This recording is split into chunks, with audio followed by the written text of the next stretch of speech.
صدای انجیل تقدیم می کند. درود بر شنوندگان ارجمند. این صدای انجیل است، تنها صدای راستی و حقیقت که از ازل بوده و تا ابد خواهد بود. برنامه‌های ما همه روزه و در همین ساعت از رادیو روی امواج کوتاه پخش می شود. شما می توانید از طریق شبکه‌های اجتماعی فیسبوک، گوگل پلاس و یوتیوب با تایپ فارسی رادیو صدای انجیل با ما در تماس باشید. آدرس ایمیل ما از این قرار است: radioenjil@gmail.com. تکرار می کنم، آدرس ایمیل ما radioenjil@gmail.com و تلفن تماس ما 201 616 920 1791. تکرار می کنم، 201 616 920 1791. از شما دعوت می کنیم که به برنامه این ساعت صدای انجیل توجه فرمایید.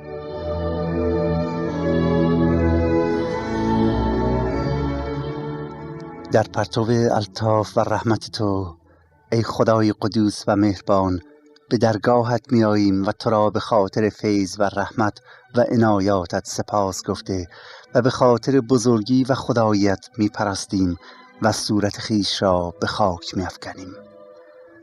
بارالها، تو از طریقهای مختلف محبت و رحمت و لطف خود را نسبت به ما انسانهای گناهکار ثابت کرده ای و اعلام نمودی که ما را دوست داری و برای همین ای خدا بندگان و انبیای خود را فرستادی تا محبت تو را به ما اعلام کنند و ما را به سوی تو متوجه سازند.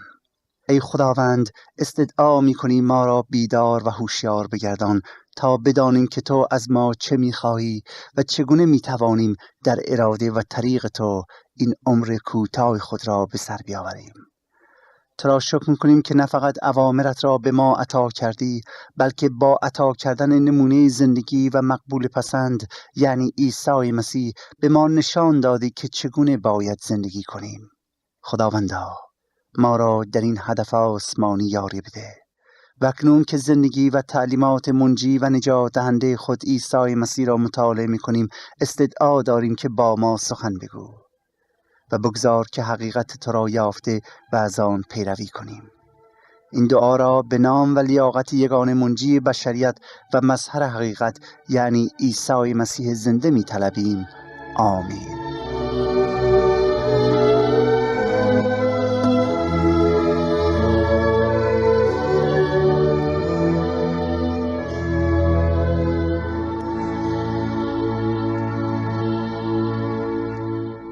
زندگی و تعلیمات عیسی مسیح. اقتباس از انجیل مقدس به قلم حضرت لوقا. برنامه از صدای انجیل.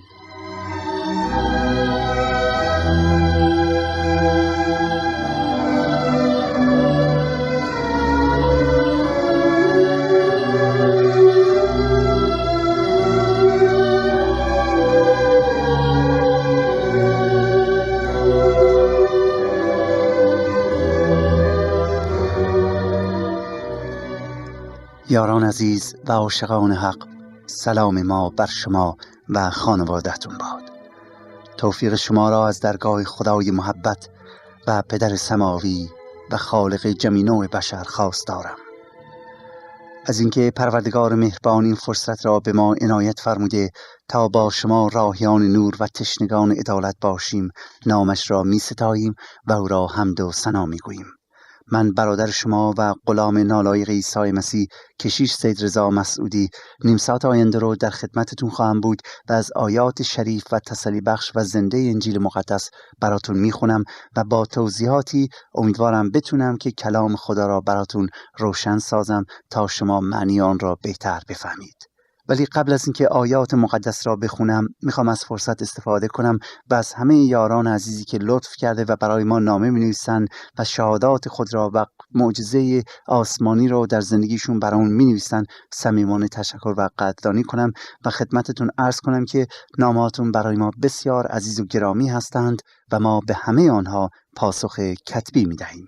حالا اگر انجیل مقدس را در اختیار دارید لطفاً آن را به فصل 6 از انجیل لوقا بگشایید تا از آیه 29 دنباله تعلیمات عیسی مسیح را که خدا او را به عنوان نجات دهنده و نمونه و سرمشق زندگی بشریت به این جهان فرستاده است مطالعه کنیم.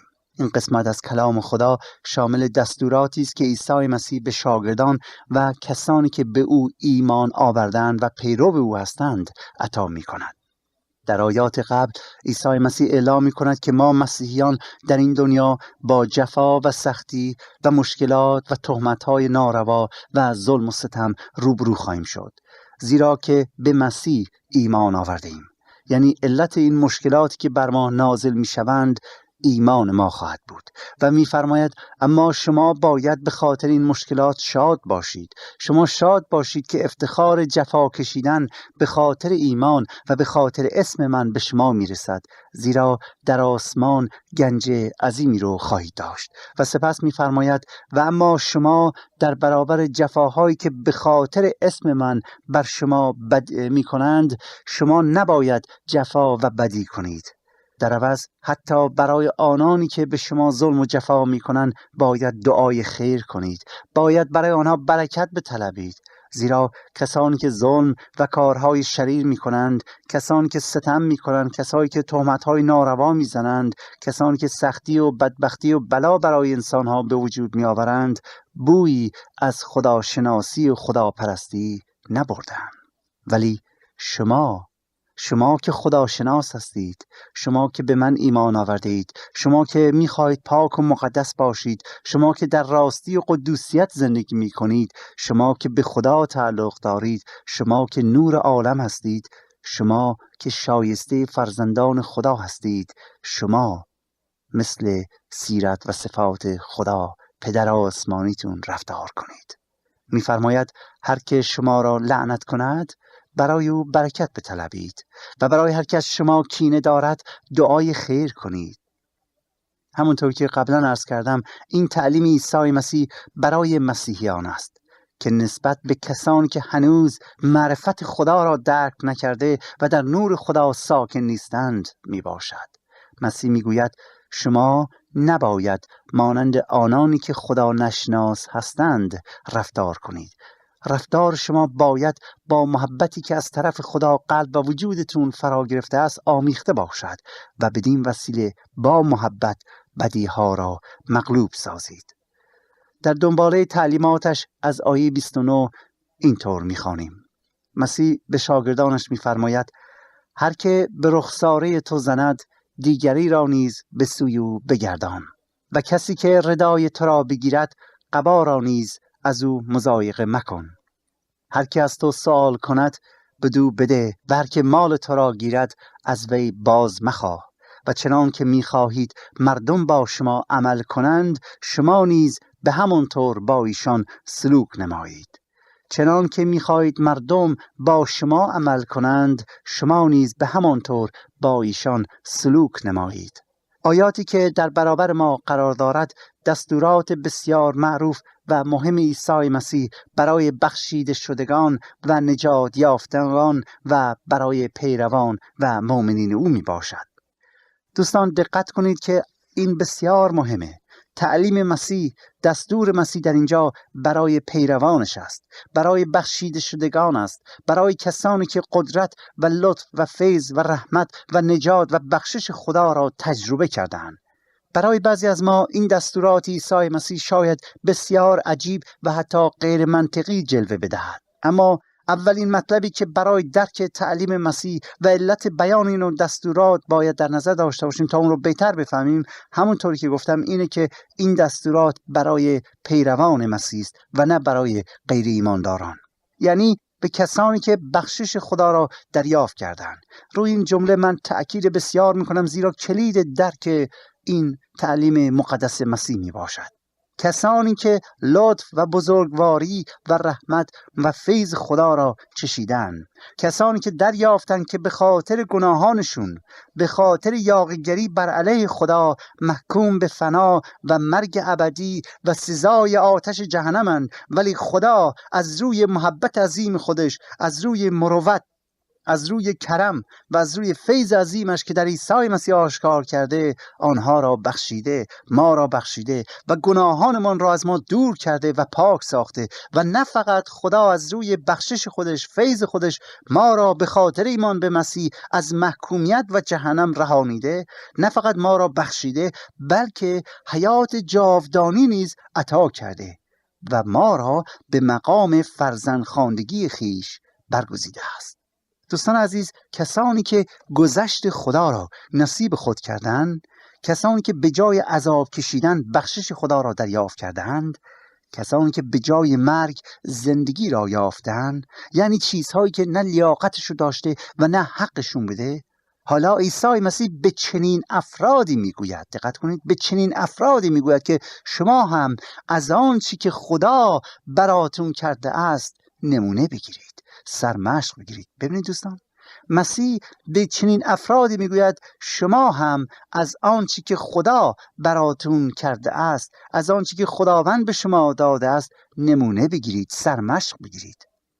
به زبان دیگر، حالا که خدا به شما ای مسیحیان خوبی کرده، در برابر بدیهای شما مهربان بوده، خوبی نموده است، شما هم خوبی کنید. حالا که خدا در برابر بی‌اطاعتی ها و ظلم هایی که شما کردید گذشت نشان داده و شما را بخشیده است و ثمره آن را خودتون تجربه کردید و دیدید که چقدر نیکو است، پس شما هم در برابر ظلم هایی که به شما میشه گذشت نشان بدهید. و همانطوری که به جای تسویه حساب خدا شما را بخشید، شما نیز به جای تسویه حساب با دیگران آنها را ببخشید، محبت نشان بدهید، همانطور که خدا به شما محبت نشان داده است. و دوستان عزیز، این نوع تعلیمات برای کسانی است که در ملکوت خدا راه یافتند و صفات و سیرت الهی را در زندگیشون تجربه کردند. و حالا مسیح میگوید شما باید صفات و سیرت ملکوتی را در زندگیتون آشکار کنید تا نمونه باشید، تا نوری باشید در این عالم، تا دیگران را هم به سوی لطف خدا هدایت کنید. معنی این آیات این است که ما مسیحیان نباید مثل شریران بدی را با بدی جواب دهیم، بلکه سزاوار است که هر نوع بی‌عدالتی را با صفات الهی تحمل کرد. چرا؟ زیرا اگر ما به خدا تعلق داریم و می‌دانیم که صبر خدا نسبت به ما عظیم بوده و اینکه می‌دانیم او کثیرالاحسان و بسیار دیر غضب است و می‌گوییم که عجب صبری خدا دارد، اگر به این چیزها ایمان داریم واقعا و اگر به او تعلق داریم، پس دوستان من، این صفات الهی را ما باید در خودمون رشد بدهیم و باید آنها را نمونه عمل روح الهی که در ما هست و نمونه محبتی که خدا به ما کرده است نسبت به دشمنانمان بنماییم. مطلب دوم اینه که بعضی وقتا ما نیز معنی محبت را متاسفانه غلط تعبیر میکنیم و در نتیجه معنی این آیات را نیز درست نمیفهمیم. دوستان، محبت ممکن است به طریق دیگری نیز عمل کند. وقتی دشمنان عیسی به رخساره او میزدند، مسیح طرف دیگر را پیش نمیبرد، بلکه در عوض از آنها میپرسد که چرا او را میزنند. و یا محبت به نسبت به یک نفر دزد که آدم را لخت میکنه این نیست که شاید هر چی بخواد به او بدیم، بلکه شاید این باشه که او را برای تنبیه به عدل تسلیم کنیم تا دیگر دزدی نکند و نه اینکه بگیم خب حالا که تو دزدی اومدی این چیزها را ببری، میخوام بهت محبت کنم، هر چی دارم ببر. خیر، مقصود مسیح اینه، دقت کنید، که ما همیشه باید با روح محبت نسبت به مقصر رفتار کنیم. دقت کنید، هدف مقصود مسیح، تعلیمات مسیح اینه که ما همیشه باید با روح محبت نسبت به مقصر رفتار کنیم، همونطوری که خدا کرد نسبت به من و نسبت به شما، و نه با روح خشم و انتقام و کینه. مقصود عیسی از بیان این تعلیمات این نیست که ما قوانین مملکت را عوض کنیم، زیرا که قوانین برای اجرای عدالت باید انجام بشه و مزد بدی رو باید بدهن، ولی مقصود مسیح این است که ما مسیحیان نباید انتقام را خودمون بگیریم و در عوض موضوع انتقام را باید به دست خدا یکتا بگذاریم و از خدا بخواهیم که خداوند عدالت را به طور کامل اجرا کند. شاید بگیم که هدف کلی و مقصود نهایی از این تعلیمات این است که اگر واقعا شما خودتون رو خداپرست و متعلق به خدا می‌دانید، پس ای برادر، ای خواهر، ای پدر و ای مادر، ای فرزندم، سیرت و صفات خدا را پیروی کن. در جای دیگر کتاب مقدس تعلیم می‌دهد که شادی که بر اثر بخشش است در انتقام نیست. در آیه 30 مسیح امر به بخشیدن می‌کند. آنچه مسیح میگوید اینه که او هیچ محدودیتی در راه بخشش نمیگذارد. اگر شما به خدا تعلق دارید، اگر شما لطف و سیرت و کرم و بخشش خدا را در قبال بدیهاتون دیده اید، پس دوست من از خدا یاد بگیر و راه او را طی کن. عیسی مسیح ما را تشویق می کند که در تمام مراحل زندگیمون بخشنده باشیم و البته دلیل آن اینه که مسیح به ما می فرماید خدا شما را بخشیده و بخشش خدا بی حد و حصار بوده، غیر محدوده. پس شما نیز باید بخشنده باشید. باز در اینجا لازم است که یادآوری کنم که از بخشش نیز ممکن است تعبیر و عکس غلطی داشته باشیم. برای مثال فرض کنیم که کودکی از ما چاقوی بسیار تیزی یا تفنگی رو میطلبد. آیا این بخشش است وقتی که او در این مورد زیاد اصرار میکنه و میدانیم که اگر به او چاقو یا تفنگ بدهیم گریهش تبدیل به شادی میشه، این کار را بکنیم و تفنگ به دستش بدهیم و یا چاقو تیزی به یه بچه بدهیم؟ مسلماً که نه. بنابراین دوستان عزیز باید معنی بخشش رو نیز بفهمیم. اگر مردم از آنچه که میطلبند آسیبی ببینند، ما نباید آن را به دیشان بدهیم. این بخشش نیست که اگه کاری بکنیم که به ضررشون تمام بشه، بلکه باید چیزی دیگری به آنها ببخشیم که باعث خیر و خوبیشون بشه. مسیح در این آیات صحبت از بخشش نیکو میکند. مثلا به جای اینکه همیشه پول به گدا بدهیم، البته خوبه که کمک گدا کنیم، ولی بهتر آنه که بخشش نیکوتری به آن بدهیم، یعنی شغلی رو براش تهیه کنیم یا پیدا کنیم تا از اون عادت زشت گدایی دست بردارد. اون کسی که پول میده به گدا کار خوبی میکنه، ولی اون کسی که شغلی براش پیدا میکنه کار بهتری کرده است. باید سعی کنیم که یا آنچه از ما خواسته شده یا چیزی بهتر از آن که مفید واقع خواهد شد بدهیم. این بخششی است که مسیح در اینجا به آن اشاره می کند. همچنین مقصود مسیح که در اینجا می گوید وقت اموال خود را دادی منتظر بازگشت آن نباش یا آن را باز مخواه، مقصودش این که باید شخصی را که کمک می کنیم باید بیشتر از اموالی که به او داده ایم دوست داشته باشیم. خیلی از ماها اگر پول یا چیزی رو به شخصی قرض داده باشیم، وقتی بدقولی طرف را تجربه کردیم سعی می‌کنیم که دوستی خودمون حفظ کنیم، آن هم تا موقعی که ما مالمون رو از او بگیریم و پس از آن وقتی که مالمون گرفتیم دیگر هیچ وقت با طرف کاری نداریم و میگیم فلان کس خیلی بدقول و غیر و غیره. ولی این نشان میده که دوستان ما مال رو بیشتر از خود آن شخص دوست داشتیم و این خلاف تعلیم خداوند است. و اما آیه 31 که به قانون طلایی مسماست در یک جمله تکلیف ما انسانها را نسبت به یکدیگر در هر موردی تعیین می کند. و حقیقت این است که هیچ قانونی در دنیا خلاصه‌تر و کاملتر و درستتر و دقیقتر از این برای زندگی بشر و برای رعایت و مراعات حقوق انسانی و اجرای عدل وجود ندارد. گوش کنید چی میگوید؟ میفرماید لذا آنچه خواهید که دیگران به شما کنند شما نیز به دیشان همچنان کنید. به زبان ساده تر عیسی مسیح میگوید به همان طریقی که ما میخواهیم و انتظار از دیگران داریم یا میخواهیم مردم نسبت به ما رفتار کنند، ما نیز باید نسبت به همه مردم چه نیک و چه بد به همون طور رفتار کنیم. دقت کنید دوستان، نمیگوید که اگر مردم به شما بدی کردن شما نیز به دیشان بدی کنید. خیر، میفرماید اگر میخواهید، دقت کنید، اگر میخواهید مردم نسبت به تو رفتار درست و خوبی داشته باشند شما باید خودت قدم اول را بردارید. این شرط مهمه. شما قدم اول را بردارید و نسبت به مردم خوبی کنید. صبر نکن که طرف اول بیا تو رو محبت کنه، بلکه تو قدم اول را بردار. اگر میخواهید مردم نسبت به شما راستگو باشن، درستکار باشن، صادق باشن و به شما حقه و کلک نزنن، و یا اگر میخواهید که مردم پشت سرت حرفی نزنن، میگوید تو اول راستگو باش و تو حقه و کلک نزن و تو پشت سر مردم حرف نزن. اگر آنها کار بدی میکنن تو کار بدی نکن. اگر میدانی که رفتار درستی ندارن تو رفتار درست به آنها نشان بده.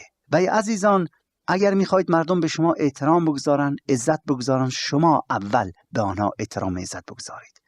و بدون هیچ شک و تردیدی اگر من و شما تابع این قانون طلایی باشیم، همیشه با محبت و درستکاری و صبر و بخشایش نسبت به دیگران رفتار میکنیم، زیرا همه ما از دیگران چنین رفتاری را متوقعیم.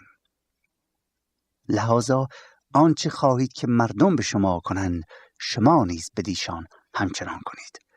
دلیلی که عیسی مسیح برای این نوع تعلیم می‌دهد در آیات 32 الی 36 بازگو شده است که اجازه می‌خوام عین آیات را براتون بخونم.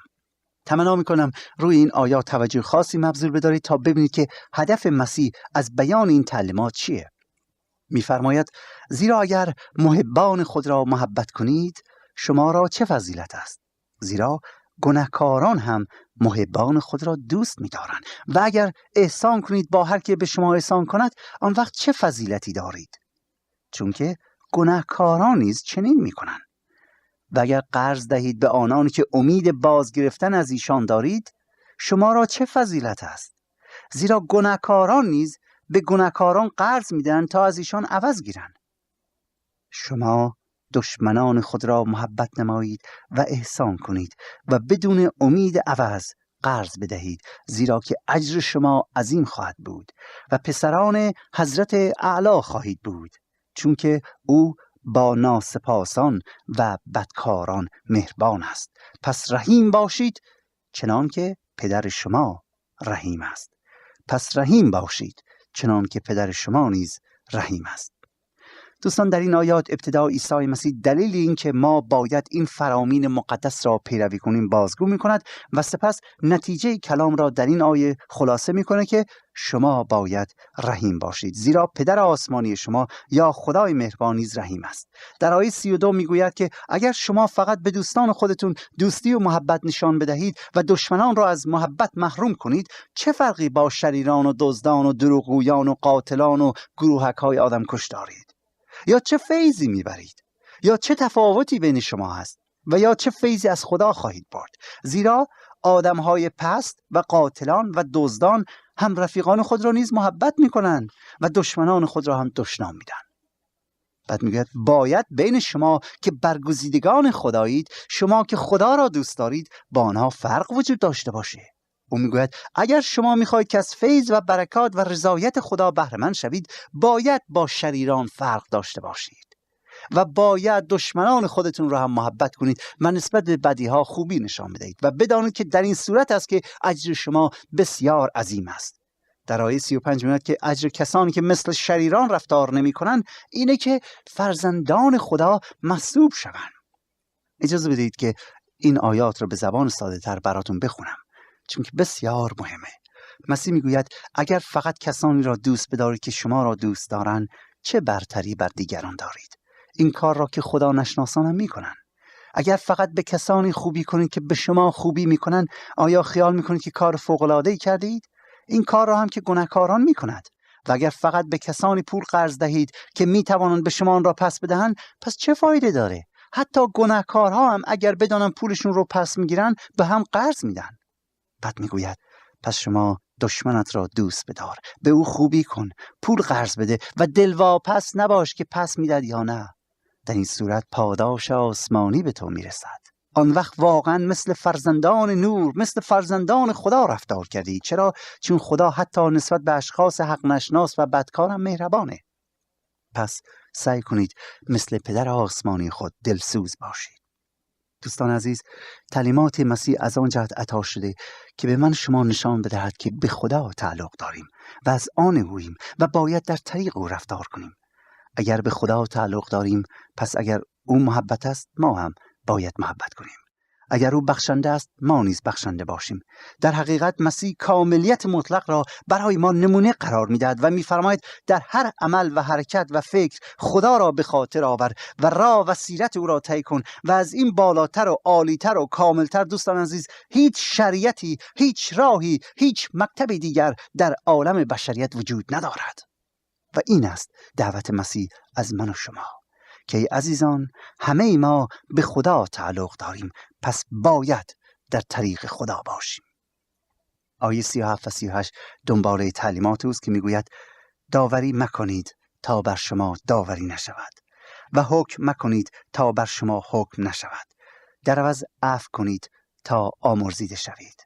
بدهید تا به شما داده شود، زیرا پیمانه نیکوی افشرده و جنبانیده و لبریز شما در دامن شما خواهند گذاشت، زیرا که به همان پیمانه‌ای که می‌پیمایید برای شما پیموده خواهد شد. در این آیات عیسی مسیح به ما امر می‌کند که نه فقط به دشمنان خود محبت کنیم، برای آنها دعای خیر کنیم، بلکه هرگز از دیگران ایراد نگیریم تا از ما ایراد نگیرند. می‌فرماید دیگران را محکوم نکنید تا خدا شما را محکوم نکند. گذشت داشته باشید تا نسبت به شما با گذشت باشند. بدهید تا خدا به شما بدهد. هدیه‌ای که بدهید پیش خودتون برمیگرده، یا نیکویی که بکنید مطمئن باشید ثمره آن را خواهید یافت، آن هم با پیمانه پر. زیرا با هر دستی بدهید با همان دست پس میگیرید. اگر پر بدهید پر پس میگیرید، اگر خالی بدهید خالی پس میگیرید. چیزی که در این آیات ممنوع است ایرادگیری و عیبجویی و تنقید غیر منصفانه نسبت به برادران است. اگر در حقیقت ما برادران خود را دوست داریم مرتکب این گناهان نخواهیم شد. و سپس تعلیم می‌داد که دوستی و محبت نباید فقط زبانی باشه، بلکه باید حقیقی باشه و عملاً آن را نشان بدهیم. و اطمینان میبخشد که خدا مواظب اعمال ماست. خدا مواظب رفتار ماست. خدا مواظب رفتار و کردار و پندار ماست. خدا مواظب است که محبت کنندگان چیزی کسر و کم نداشته باشند.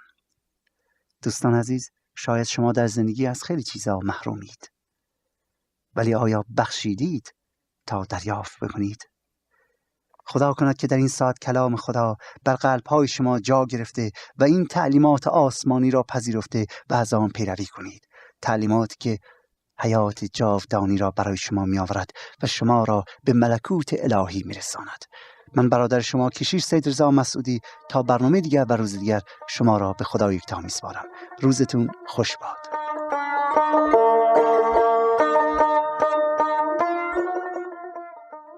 آنچه شنیدید برنامه‌ای بود از رادیو صدای انجیل. خوشحال می‌شویم که با ما مکاتبه کنید و از نشریات و ادبیات ما استفاده نمایید و از طریق شبکه‌های اجتماعی فیسبوک، گوگل پلاس و یوتیوب با تایپ فارسی رادیو صدای انجیل همراه ما باشید. همچنین از طریق تلفن و ایمیل نیز می‌توانید با ما تماس بگیرید. آدرس ایمیل ما از این قرار است: radioinjil@gmail.com. تکرار می کنم، ایمیل ما radioinjil@gmail.com و تلفن ما 201 616 920 1791. تکرار می کنم، 201 616 920 1791. تا برنامه دیگر و روز دیگر، خدای یکتا و مسیح زنده با شما باشد. ماراناتا، یعنی خداوند به زودی برمیگردد. آمین.